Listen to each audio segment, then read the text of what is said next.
and recite to them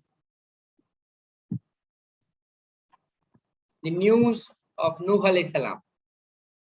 When he said to his people, O my people, if it is hard on you, my stay and my reminding the signs of Allah, then upon Allah I put my trust. So all will resolve your plan and your partners. Then let not be in your plan for you any doubt. Then carry on upon me and do not give me respite.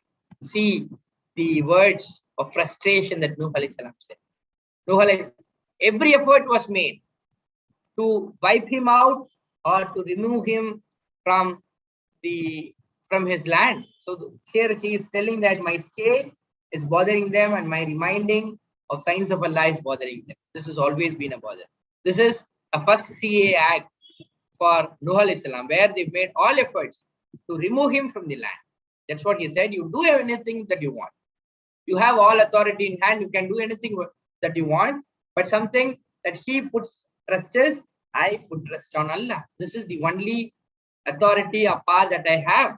So you can join all together along with your friends and partners. You can plan anything that you want. You don't have to give me time and you can act on it because I have full trust on Allah that He will save me and the believers in Him. But if you turn away, he continues his arguments and says, very important point, that not I have asked you any reward. This is a very important point of any prophecy. Generally, people used to ask me, why you were not charging for the front class? So this is the ayah that I generally used to quote, that here Nuh alayhi salam says, I have not asked any reward from you. I have not asked any salary, or this is not for a business reason. This is purely a responsibility that I'm sharing. That's what here Nuh alayhi salam says. I didn't ask you any money, sir. Then what is stopping you from accepting my message? Not as my reward. He says that my reward is near Allah. And how Allah has to feed me, that is something that Allah has in His knowledge. So I have been commanded. The only thing as a prophet that I was supposed to do is, I have been commanded that I should become a Muslim. And true submissive Muslim, that is a responsibility. That's what I'm doing. I didn't ask any money for what I'm doing. And further, in spite of explaining his stand so clearly, what they did, you know? But they denied him.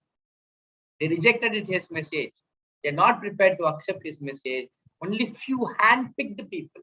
After spending 950 years of, generally we do dawah for 1 or 2 days and then we get fed up and say, he is not responding.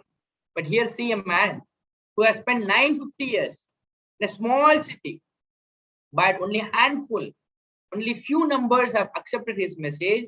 The majority has rejected him, including his own wife and his son. But they denied him. But what has happened at the end, you know? So we saved him and those along with him in a ship, a very first shipbuilding industry on the face of the earth is made by Nuh alayhi salam, and we made them successes. All that who have opposed been drowned in the rain. But the only people who are left over and their progeny who has continued, the people, a few people who have embraced and accepted the message of Nuh alayhi salam are only the people who have been saved, and they were made the successors. And we drowned those who denied in our signs. Then see, sir. Allah is now asking people to take lesson from this incident and see how was the end for those who have been warned. See how the people who have opposed the message of the prophets have been warned with it and wiped out from the face of the earth. With that, I can wind up for the day, inshallah. People who like to present